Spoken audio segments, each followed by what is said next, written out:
ఒక దళిత వాళ్ళు కానీ, తెలుగు మీడియం కానీ, రూరల్ ఏరియా నుంచి వచ్చిన వాళ్ళ డాక్టర్స్ కానీ, అక్కడ కాలేజీలలో కానీ, యూనివర్సిటీలో కానీ చాలా వివక్ష ఉంటుంది. నేను అనుభవించాను.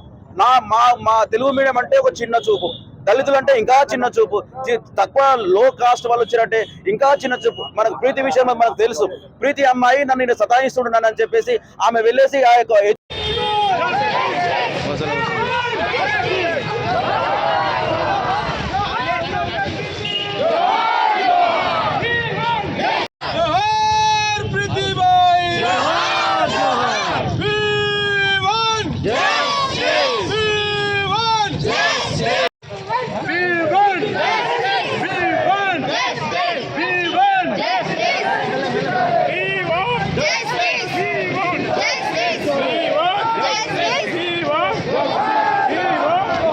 గిరిజన అమ్మాయిలు ఎక్కడ ఏం చేసినా పట్టించుకోరని చెప్పేసి ఆ పిల్లవాడు కొంతమందిని తీసుకుపోయి అనస్థియా రూమ్లో ఆమె బలాత్కారం చేయబోయాడు, లైంగికంగా దాడి చేయబోయాడు.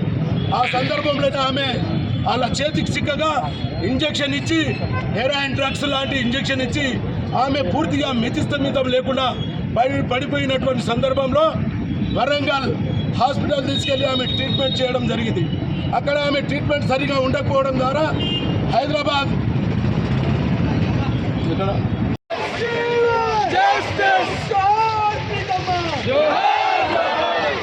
ఎవరైతే డ్రగ్స్ తాగుతూ ఈ గ్యాంగ్ లీడర్లతో ఏదైతే అక్కడ ర్యాగింగ్ చేస్తా ఉన్నారో పూర్తి స్థాయిలో దర్యాప్తు చేసి వాళ్ళపైన చట్టపరంగా చర్య తీసుకొని ఆ సైబ్ను ఉరి శిక్ష వేయాలి.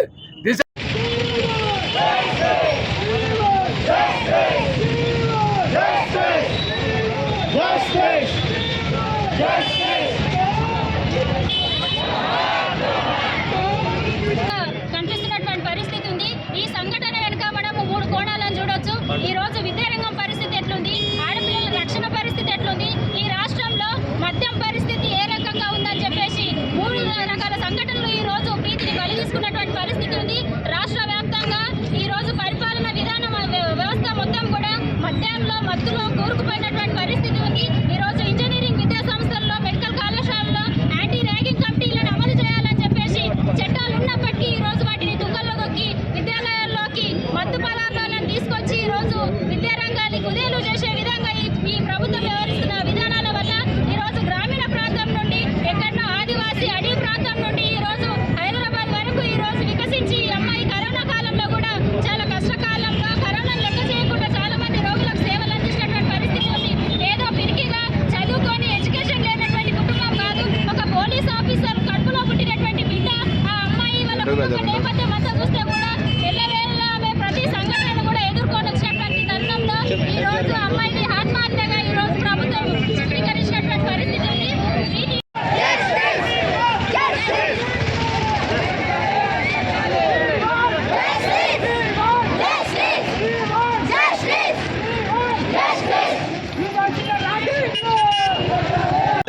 ఒక దళిత వాళ్ళు కానీ, తెలుగు మీడియం కానీ, రూరల్ ఏరియా నుంచి వచ్చిన వాళ్ళ డాక్టర్స్ కానీ, అక్కడ కాలేజీలలో కానీ, యూనివర్సిటీలో కానీ చాలా వివక్ష ఉంటుంది. నేను అనుభవించాను. మా తెలుగు మీడియం అంటే ఒక చిన్న చూపు, దళితులు అంటే ఇంకా చిన్న చూపు, తక్కువ లో కాస్ట్ వాళ్ళు వచ్చినట్టే ఇంకా చిన్న చూపు. మనకు ప్రీతి విషయం మనకు తెలుసు. ప్రీతి అమ్మాయి నన్ను సతాయిస్తున్నానని చెప్పేసి ఆమె వెళ్ళేసి ఆ యొక్క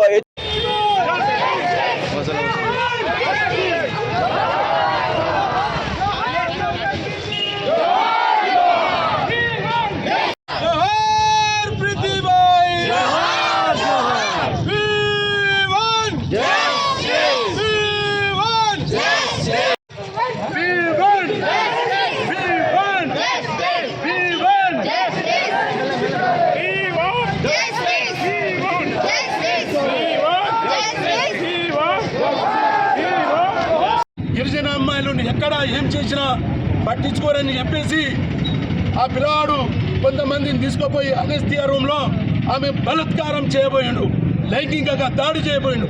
ఆ సందర్భంలో ఆమె వాళ్ళ చేతికి చిక్కగా ఇంజెక్షన్ ఇచ్చి, హెరాయిన్ డ్రగ్స్ లాంటి ఇంజెక్షన్ ఇచ్చి ఆమె పూర్తిగా మితిస్థమితం లేకుండా పడిపోయినటువంటి సందర్భంలో వరంగల్ హాస్పిటల్ తీసుకెళ్లి ఆమె ట్రీట్మెంట్ చేయడం జరిగింది.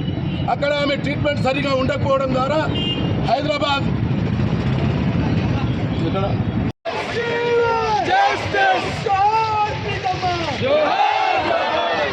ఎవరైతే డ్రగ్స్ తాగుతూ ఈ గ్యాంగ్ లీడర్లతో ఏదైతే అక్కడ ర్యాగింగ్ చేస్తా ఉన్నారో పూర్తి స్థాయిలో దర్యాప్తు చేసి వాళ్ళపైన చట్టపరంగా చర్య తీసుకొని ఆ సైబ్ ను ఉరి శిక్ష వేయాలి.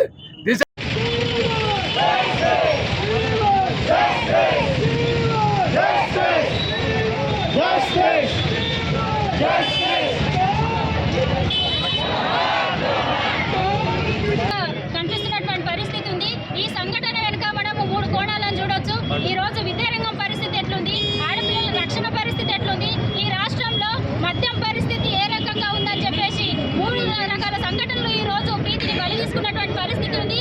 రాష్ట్ర వ్యాప్తంగా ఈ రోజు పరిపాలన విధానం వ్యవస్థ మొత్తం కూడా మద్యంలో మత్తులో కూరుకుపోయినటువంటి పరిస్థితి ఉంది.